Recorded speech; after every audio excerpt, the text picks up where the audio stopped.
안녕하십니까, 박사입니다. 월드리딩 채널은 수익이 정지됐지만 정확하고 정직한 국제뉴스를 전해드립니다. 슬로바키아의 로베르트 피처 총리는 젤렌스키가 키예프의 나토 가입을 도와달라면서 5억 유로의 뇌물을 주려했다고 폭로했습니다.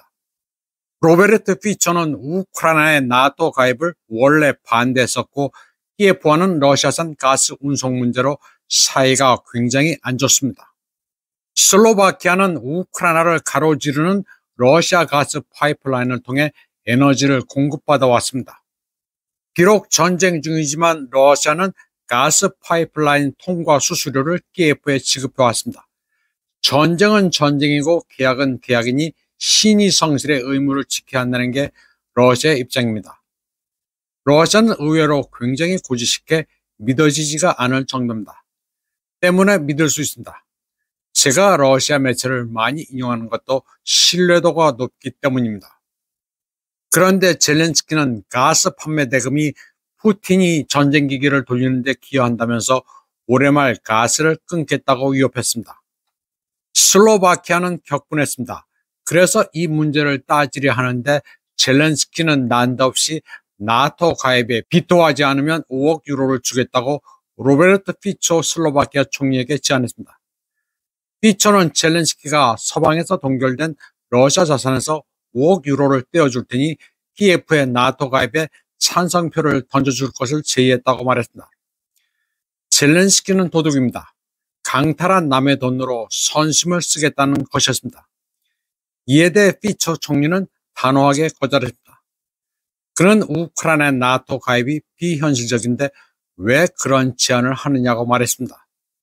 이런 논쟁과 관련해 젤렌스키의 탄압을 피해 우크라이나를 떠난 야당 의원 아르점 드미트루크는 젤렌스키가 주려고 했던 돈은 동결된 러시아 자산에서 나온 게 아니라 그가 가방에 넣어 가지고 있던 현금일 것이라고 말했습니다. 젤렌스키는 지돈도 많습니다. 한국이 키예프에 제공하기로 한 1억 달러 차관이 1,400억 원이니 5억 유로면 그 5배입니다. 자손대대 잘 먹고 잘 살 수 있는 거액입니다. 이 대목에서 한국의 우크라이나 지원 문제를 잠깐 짚어보겠습니다.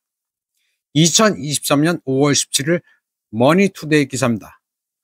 추경호 부총리 겸 기획재정부 장관은 방한한 율리아 스비리덴코 우크라이나 제1부총리 겸 경제장관과 만나 대외경제협력기금 차관 협정에 가서명했습니다. 머니투데이는 앞서 지난해, 그러니까 2022년 의약품 등 인도적 지원을 포함해 총 1억 달러 규모를 지원했다고 전했습니다. 그리고 2023년 2월에는 향후 1억 3천만 달러 규모의 추가 지원 의지를 발표했다고 보도했습니다.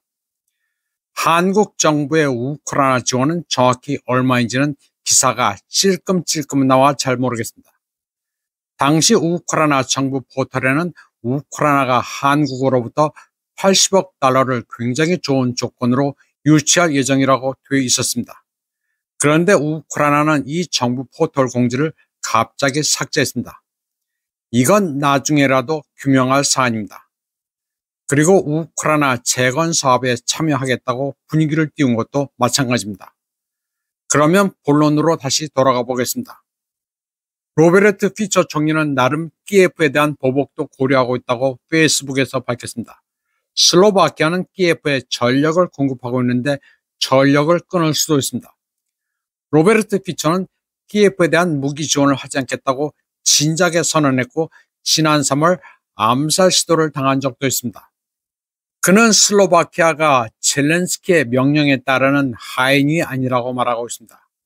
그리고 전쟁에서 결정적으로 패배하고 있는 키예프가 휴전에 반대해왔다고 비판했습니다. 로베르트 피처는 전쟁이 끝나면 모든 것이 정상으로 돌아올 것이라고 강조했습니다. 모두 러시아로 달려갈 것이고 다시 교역을 재개할 것이라고 말했습니다. 그러면서 도덕성이나 국제정치의 다른 것들은 모두 잊으라고 말했습니다. 그는 우크라이나가 분쟁으로 영토의 3분의 1을 잃고 나토에도 초대되지 못할 것이라고 단언했습니다. 또 우크라이나에 외국 군대가 배치돼 안보 보장을 받는 게 우크라이나의 행복이라면 그것은 우크라이나인들이 배신당하는 것이라고 말했습니다. 피처는 이미 여러 차례 키예프에 대한 서방의 지원에 대해 비판적인 태도를 표명했습니다. 그는 키예프에 대한 군사 지원과 대러시아 제재가 평화로 이어지지 않고 오히려 우크라이나를 더욱 어려운 상황에 빠뜨릴 것이라고 말했습니다. 그는 서방이 러시아를 약화시키기 위해 분쟁을 이용하기로 했다면서 대러 제재 실시와 동시에 키예프에 수십억 유로와 인도주의적 지원 그리고 무기를 공급했지만 아무런 효과가 없었고 러시아는 더욱 강력해졌다고 말했습니다. 피처는 1938년 체코슬로바키아가 수퇴된 영토를 나치 독일에 할양해야 했던 상황이 우크라이나에서도 재현될 수 있다고 경고했습니다. 서방이 협상에서 우크라이나를 희생시키는 지점에 이를 수 있다고 예측했습니다. 피처는 2025년 5월 9일 러시아 전승 기념식에 참가하기로 결정했습니다.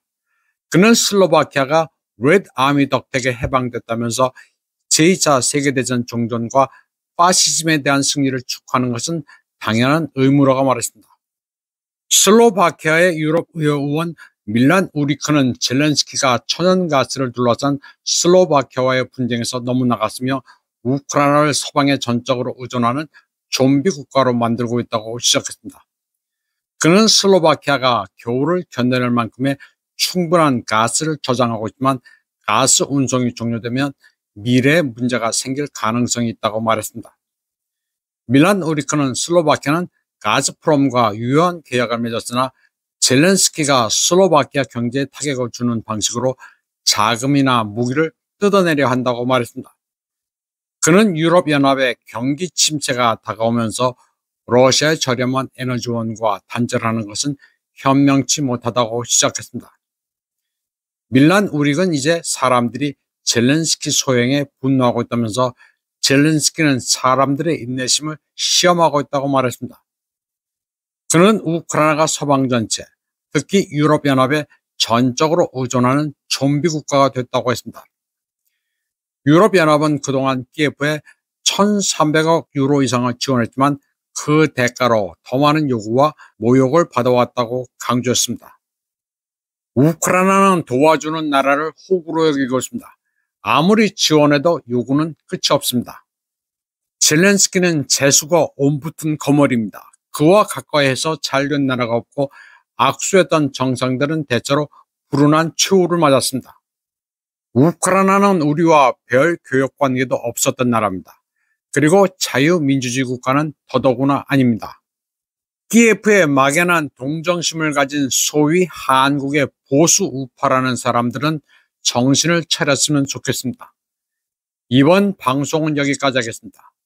시청해주신 여러분 감사합니다.